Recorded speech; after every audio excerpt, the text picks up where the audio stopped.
Top quality और consistent performance के लिए सिर्फ सिल्वर पंप नाम याद रखना।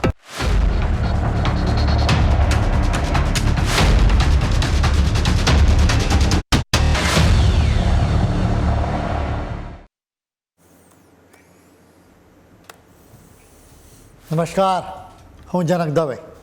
ફૂલ સ્ટોપ ન્યૂઝ એનાલિસિસ પ્રોગ્રામમાં આપનું સ્વાગત છે.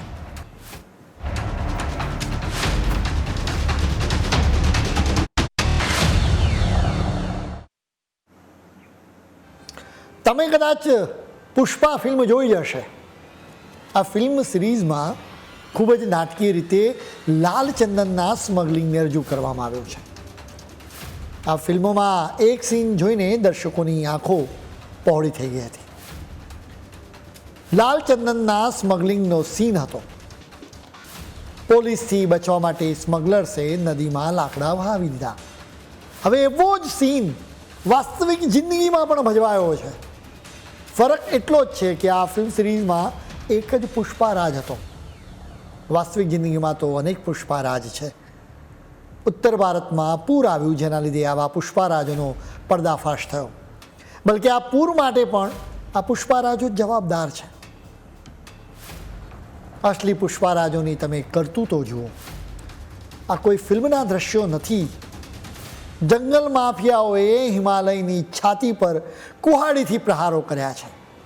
હિમાલયનું લોહી વહ્યું, જેના દ્રશ્યો તમે જોઈ રહ્યા છો. આ દ્રશ્યો ચિલ્લાઈને કહી રહ્યા છે કે આ પૂર માટે કુદરત નહીં પરંતુ જંગલ માફિયાઓ જવાબદાર છે. તેમણે જ આડેધડ વૃક્ષો કાપ્યા, જેના લીધે આ પૂર આવ્યું. આ પૂરમાં કોઈનો દીકરો છીનવાઈ ગયો, જ્યારે કોઈએ પતિ ગુમાવ્યો છે. આ દ્રશ્યો હિમાચલ પ્રદેશમાં ચંબાની પાસે રાવી નદીના છે, જ્યાં પૂરના ધસમસતા પાણીમાં મોટી સંખ્યામાં કપાયેલા લાકડા વહેતા જોવા મળી રહ્યા છે. આ દ્રશ્યોથી સ્પષ્ટ થાય છે કે હિમાચલ પ્રદેશમાં મોટા પાયે જંગલોને કાપવામાં આવી રહ્યા છે. જો આ પૂર ન આવ્યું હોત તો બેધડક માફિયાઓની કુહાડી વૃક્ષોને વાગતી જ રહી હોત. પૂરના લીધે માફિયાઓના લાલચના ખેલનો પર્દાફાશ થયો છે. કેટલાક લોકોએ પાણીમાં વહેતા લાકડાના વિડીયોઝને સોશિયલ મીડિયા પર પણ મૂક્યા. એ દ્રશ્યો જોઈને સોશિયલ મીડિયા પર લોકો ઉકળી ઉઠ્યા. એ દ્રશ્યોએ સવાલોનું વહેણ વહાવ્યું છે. ચંબા પહેલાં કુલ્લુમાં પણ એવા દ્રશ્યો જોવા મળ્યા હતા.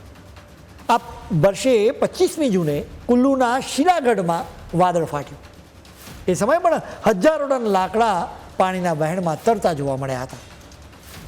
નાળામાં લગભગ 1 કિલોમીટર સુધી પૂરની સાથે લાકડા વહેતા ગયા. એ સમયે પણ સવાલ કરવામાં આવ્યા હતા કે આટલા મોટા પ્રમાણમાં લાકડા ક્યાંથી આવ્યા. એ સમયે આ રાજ્યના વન વિભાગે કહ્યું હતું કે અમે સુકાયેલા અને પડી ગયેલા વૃક્ષોને કાપી રહ્યા છે.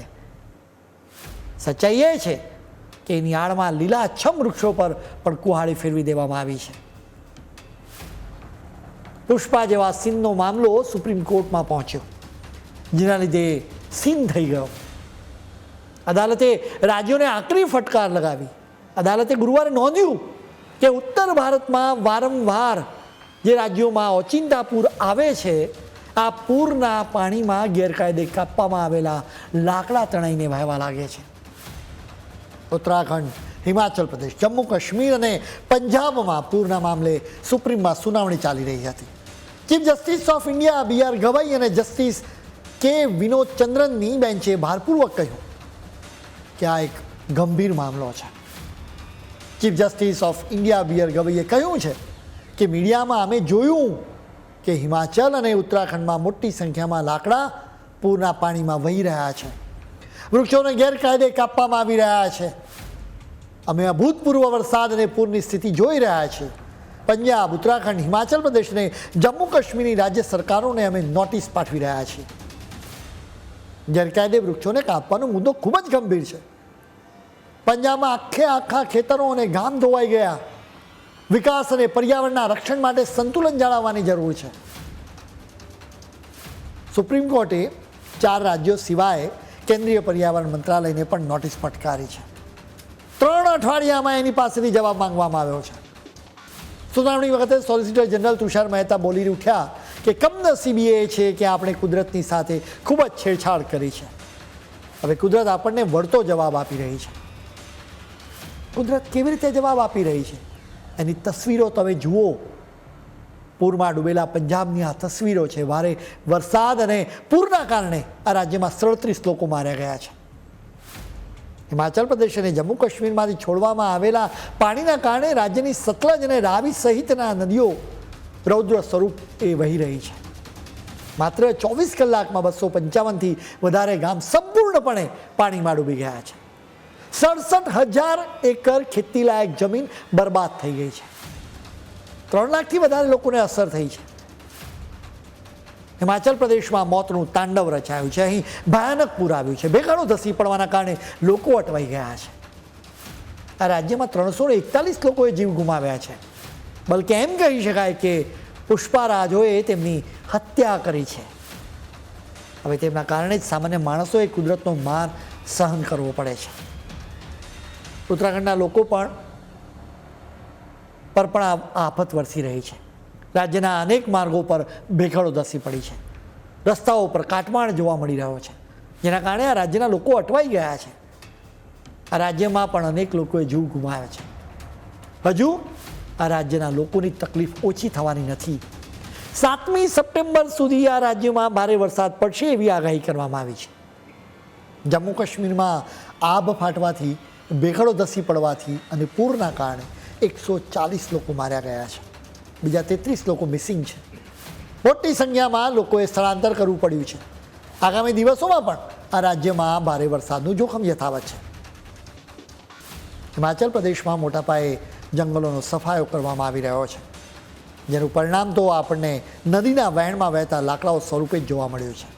મુશ્કેલી એ છે કે હિમાચલ પ્રદેશ, ઉત્તરાખંડ અને જમ્મુ કાશ્મીરમાં જુદા જુદા બહાને વૃક્ષો કાપવામાં આવી રહ્યા છે.